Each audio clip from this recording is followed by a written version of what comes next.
Good morning, everybody. I'm Jeremy Ben-Ami. I'm the president and founder of J Street, and perhaps the foil for today's discussion. I want to thank Omar and Tom for this opportunity to engage in what I consider to be an extraordinarily important and respectful discussion of whether or not there really is an alternative to a two-state solution for resolving the long-standing conflict between the Jewish and the Palestinian people over the land that we call Israel and Palestine. It goes without saying that I find myself in the slightly unusual position today of serving as the right end of the political spectrum. As some of you may know, I spend much of my time engaged in a different political dynamic, so I'm very grateful to the Middle East Policy Council for a little change of venue for me.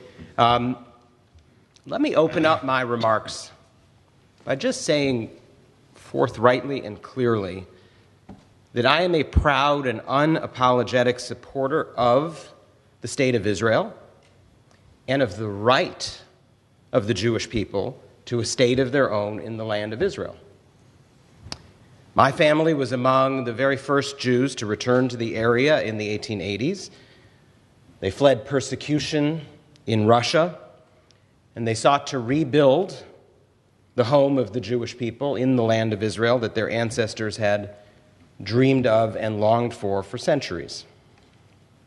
The movement that they were a part of, Zionism, fit neatly into a larger trend in the 19th century towards nationalism that blossomed as peoples across the globe sought to establish their right to self-determination and to claim a place among the community of nations. So today, most of my family lives in Israel, as I myself did for several years, and I remain firmly committed to both the necessity of a Jewish homeland and the justice of its existence, its defense, and its survival. My belief in Jewish nationalism is rooted in history, both the millennia-long connection of the Jewish people to the land of Israel and the need for one place, somewhere on the globe, where Jewish people can live safely and securely in a home of their own, given our people's tragic history when living in the lands of others. Let me state equally proudly and unapologetically that there will only be security, peace, and justice for the Jewish people and their national home when there is security, peace, and justice for the Palestinian people. I and J Street, the organization that I represent, do believe that the Palestinian people have the same right to freedom and to self-determination as the Jewish people. I and J Street do oppose the ever-expanding settlement enterprise on the West Bank and the ongoing occupation that exists in post-1967 occupied territories. The present situation does threaten the national interest of the state of Israel, a state that is only the home of the Jewish people if it is both democratic and Jewish in nature. And the present situation threatens Israel's long-term survival physically, but it threatens the moral fiber of the Jewish people as well. So those starting points lead directly to the question we're here today to discuss, which is, how do we resolve a conflict between two people who both have valid rights and claims? For all the complexity at the heart of this conflict and for all the deep emotions that it understandably taps over not just the past 45 years, not just the past 60 plus years, not just the past 100 years, but over millennia, I do maintain that this conflict must be understood as a conflict between two people who have a legitimate and conflicting claim to one piece of land. And I only see three options for resolving that conflict. One, continue to fight until somebody wins and takes control of the land in its entirety. Two, divide that land in some way and agree to be satisfied with only a piece of what you want. Or three, to share it without dividing it. I firmly believe that there is only one viable option, and that is the second, division of the land into two independent states. I hope that all of us in this room, everybody on the panel, would join together in rejecting option one and agree there is no zero-sum solution in which one winner takes all. Well, there are those on both sides of this conflict who may harbor that illusion. Theirs is a path that is paved in blood, pain, and suffering that I hope all of goodwill seeking peace reject. But I know that many in this room and on this panel would argue for the third option, for sharing the land. I understand the frustration over the failures of the last 20 years since the beginning of the Oslo era. And I understand that faced with that frustration, they suggest stopping trying.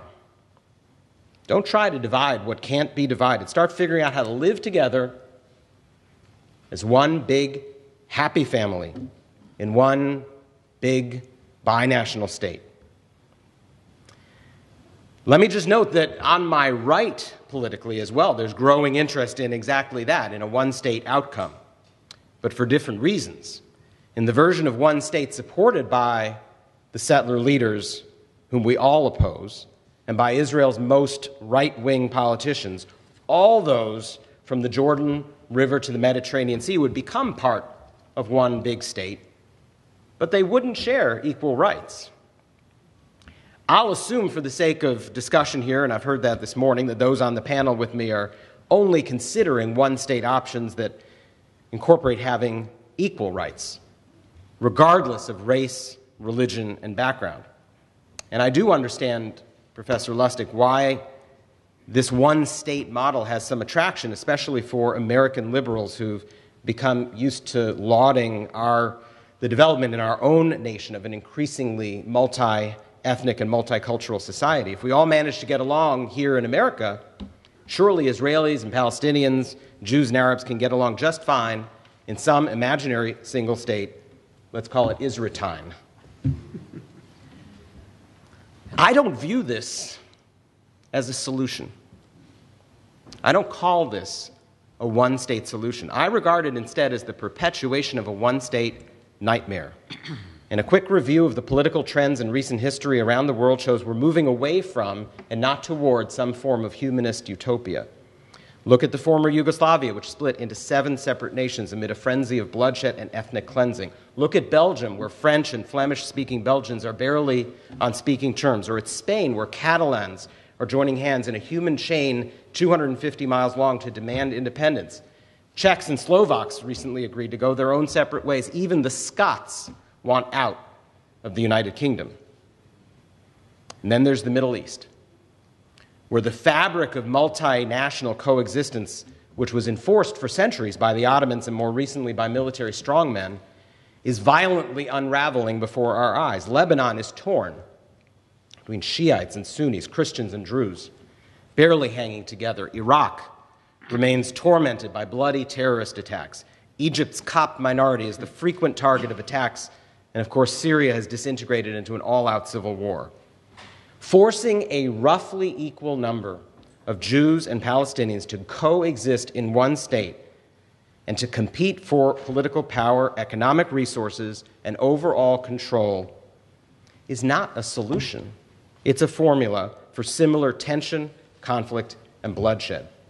A two-state solution for Israel, for Israelis and Palestinians, offers both peoples a way to avoid such a fate. It is the only way to give them both what they want, national self-determination.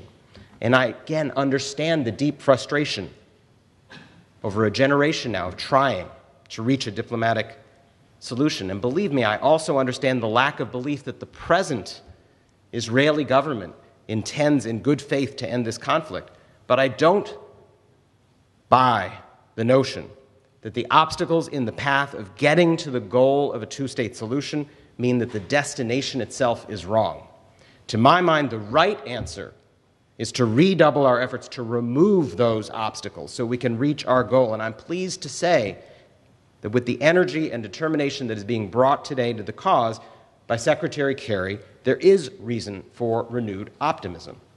If these efforts fail, and the two peoples end up forced to live together in one state, I see little chance of that turning into a blissful paradise of equality and coexistence. Instead, I think we would be condemning our children and grandchildren to a never-ending cycle of violence and bloodshed as both people seek control and dominion over the other.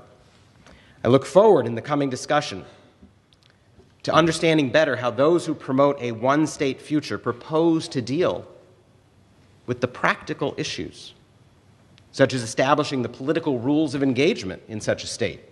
Who gets to vote? Who has the right to citizenship? How are resources allocated? How are the national defenses of this hypothetical state established and run? And how do all these rules get set in the first place?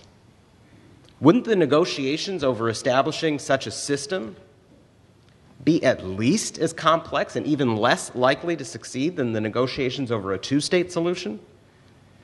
All of our children and their children and the generations that follow will be far better served if the Jewish people and the Palestinian people each have a country that they can call home. Each of these two nations should provide full and equal rights to all citizens regardless of race, ethnicity, or religion. Religious freedom and the rights of all people in both states should be fully respected, and full access should be provided to the religious sites of all faiths. Two successful states for two peoples living side by side could potentially bring those peoples far closer together than they are today, affirming similar economic, security, and cultural interests rather than their differences. But for now, my focus is not on idealism, but on a practical solution to a generations-old conflict, a conflict that has taken too many lives, caused too much suffering, and needs to be brought to an end.